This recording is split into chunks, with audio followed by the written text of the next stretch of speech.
Hello, সবাই কেমন আছেন? আমি চলে আসলাম একটি ব্লগ নিয়ে। সকাল সকাল বের হয়েছি, রাত্রে সারা রাত ঘুমাই নাই। হঠাৎ করে প্ল্যান করলাম চল চল আজকে সকালবেলা বের হই। আমার কাজিনও আমাকে বেশি ফোর্স করতেছিল চল বের হই। একদম ঘুম নাই চোখে, একদম সকাল সকাল বের হলাম। ভাবলাম যে একটু ঘুরি পুরা সকাল শহরটা, সকালে নাস্তাটা বাইরে করি। তো সেদিন সাডেন প্ল্যান করে আমরা বের হয়ে গেলাম, এত কিছু চিন্তা না করে চলে গেলাম স্টার হোটেল অ্যান্ড রেস্টুরেন্টে, যেখানে আমরা সকালে নাস্তাটা করব। তো ও মেনু দেখতেছিল, ভাবলাম আমিও দেখি। আমাদের মেনু দেখতে দেখতে সময় চলে যায়, মানে যে বই পড়তেছি এরকম।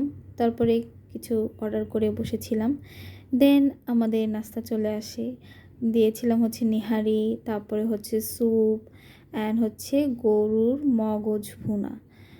তো খাওয়া স্টার্ট করব এখন।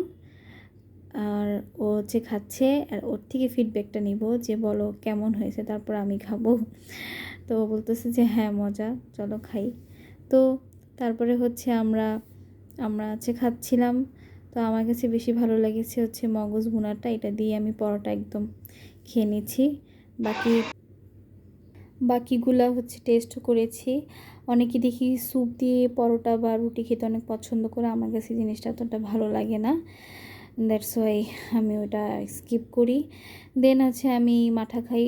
দেখলাম আশেপাশে কয়েকজন এরকম মাঠা খাচ্ছে, তো দেখে একটু খেতে ইচ্ছে করলো। ছোটোবেলার মতো আশেপাশে কারো আইসক্রিম খেতে দেখলে যেমন ইচ্ছে হতো। আর সকাল সকাল 1 কাপ দুধ চা হলে তো আর কোনো কথাই নেই। আমরা তারপরে নৌকাতেও উঠবো, একটু ঘোরাঘুরি করব। অনেক ভয় পাইতেছিল, তারপরে একটু স্বাভাবিক হচ্ছিল। তো নৌকাতে উঠি, ভালোই গরম ছিল তখন, তারপরেও ভালো লাগতেছিল। অনেকদিন পরে উঠছি, আমি তো নৌকাতে উঠতে ভালো লাগে। তারপরে হচ্ছে আমরা রিক্সাতে ঘুরতেছিলাম, গল্প করতেছিলাম, যাচ্ছিলাম যেহেতু এখানে, সেই সেই ভিডিওটাই আর কি নিয়েছি। তারপরে এখানে পুরান ঢাকার যে বাজার সদাইগুলা দেখতে দেখতে যাচ্ছিলাম, আর অনেক গল্প করতে করতে যাচ্ছিলাম। তারপরে আমরা নৌকা ঠোকা ঘুরে এসে বাসার দিকে যাব। সেই আমাদের দুপুর হয়ে গেছে আর কি।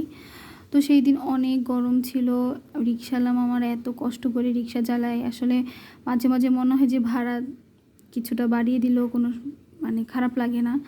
তো এই গরমে আসলে ওনারা অনেক কষ্ট করে। যাই হোক, আমি তো গরমে একদম গলা শুকিয়ে যাচ্ছিলো, তাই টেস্টি যে এই ব্রেভারটা নেই, পাকনামি করে একটু তো মজা না, আমার কাছে একদমই ভালো লাগে না। কি খেয়েছো অ্যান্ড কার কাছে ভালো লাগছে বসে জানাবা। তারপরে আমরা আর কি বাসার দিকে যাচ্ছিলাম, রিক্সা দিয়ে ঘুরতেও বেশ ভালো লাগতেছিল। তো আমার ভিডিওটা এই পর্যন্তই। আমার ভিডিওটা যদি ভালো লাগে অবশ্যই কমেন্ট করে জানাবা, অ্যান্ড ভালো থাকবা। আল্লাহ হাফিজ।